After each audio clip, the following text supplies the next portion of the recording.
Alors, dans la région, la CSN représente notamment les syndiqués de plusieurs CPE.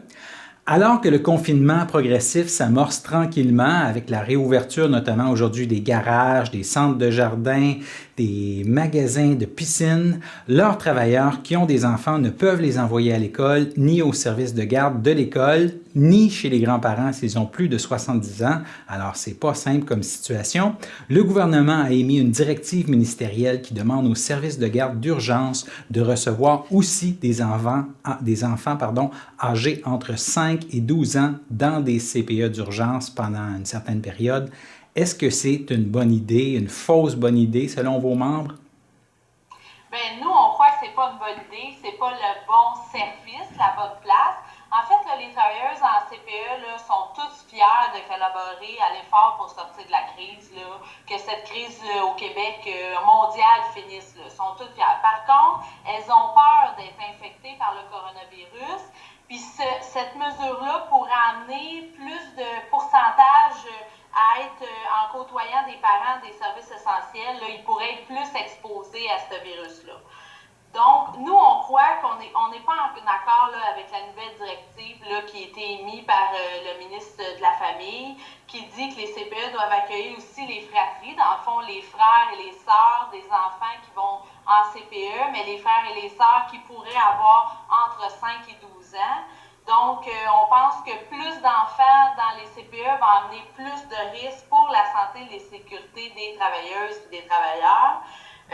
Puis ça pose un grand nombre de problèmes aussi avec des enfants qui ne sont pas normalement à cet âge-là en CPE. On va juste parler là, de choses concrètes, par exemple le matériel. En CPE, on n'a pas du matériel intéressant pour les enfants de 5 à 12 ans. Là. 5 ans, ça peut peut-être aller, là, mais quand on est rendu à 7, 8, 9, 10 jusqu'à 12 ans, on n'a pas de matériel en CPE pour eux.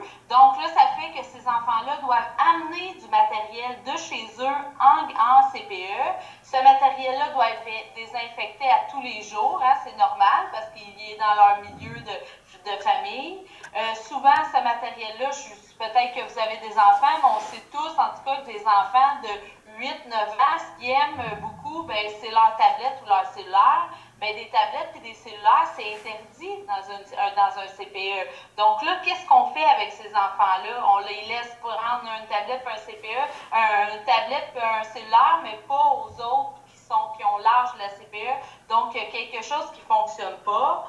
Et ensuite, qu'est-ce qu'on fait avec ces enfants-là quand c'est l'heure de la sieste? Les travailleuses et travailleurs des CPE, ils doivent avec les enfants qui sont en sieste, mais là, les enfants de 10 ans, ça ne fait plus une sieste là, en après-midi. Donc ça, là, ça amène, il y a plusieurs problématiques comme ça qui vont être amenées là, à avoir si on a de plus en plus d'enfants qui n'ont pas l'âge des CPE. On croit que, en fait, là, ces enfants-là, on croit qu'ils devraient être la meilleure place pour eux, c'est en service de garde d'urgence en milieu scolaire. Les horaires sont faits pour eux, le matériel est fait pour eux, fait qu'on ne comprend pas. Il y en a de toute façon des milieux scolaires qui sont ouverts, des services de garde en milieu scolaire. Pourquoi ces enfants-là n'iraient pas dans un milieu scolaire pour eux? Donc, ça, c'est certain que pour nous, c'est pas on ne croit pas que c'est une bonne idée. Le ministre de la Famille, là, Mathieu Lacombe, a fait une sortie médiatique dans les dernières heures là, pour dire qu'il s'agit, selon lui, là, d'un problème théorique qui était ouvert au dialogue s'il y a des irritants. Est-ce qu'il y a une rencontre qui est prévue avec le ministre? En fait, il y a eu plusieurs rencontres avec le ministère et quelques rencontres avec le ministre qui ont été faites par la CSN. Et puis, on n'est pas arrivé à une entente. Là. On n'a pas réussi à passer notre message et à faire entendre nos arguments. Donc là, c'est pourquoi on pense que l'étape suivante, c'est la mobilisation de nos travailleuses et nos travailleurs, mais de la population en général aussi. Là. Donc, à partir de cette semaine, les travailleuses et travailleurs des CPE vont envoyer des lettres à notre premier ministre puis au ministre de la Famille, donc pour expliquer pourquoi elles croient que c'est pas une bonne idée puis que ça augmente les risques de leur santé et sécurité aussi, mais que c'est pas une bonne idée pour les enfants non plus, qu'il y a d'autres moyens pour avoir des services de garde pour eux. Et puis aussi, il va y avoir une campagne là, dans les réseaux sociaux là, que vous allez voir prochainement là, dans les jours qui suivent. Là, qu'on va débuter. On croit que c'est là qu'on est rendu parce que le dialogue, pour l'instant, ça n'a pas fonctionné. Donc, c'est une fin de non-recevoir là, au niveau du ministre pour l'instant, pour ce qui est d'envisager des services de garde scolaire pour recevoir ces enfants-là. Là. Oui, oui, en plein fait. Donc, on y va pour de la mobilisation. Donc, dans les prochains jours, c'est ce à quoi on peut s'attendre.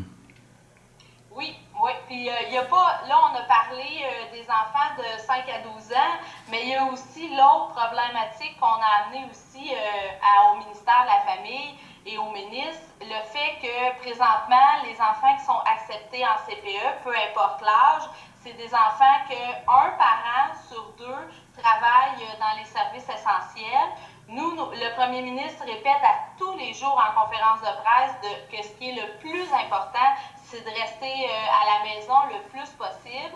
Donc, on ne comprend pas pourquoi que, par exemple, s'il y a un des deux parents qui peut rester à la maison, qui n'est pas dans les services essentiels, pourquoi les enfants ne resteraient pas avec eux. Il n'y en a pas beaucoup, mais il y en a quand même. Puis ça amène un risque de plus aussi élevé à la propagation du virus vis-à-vis des travailleuses et des travailleurs en CPE. Donc, on pense que ces deux choses-là devraient être ajustées là, pour la santé-sécurité.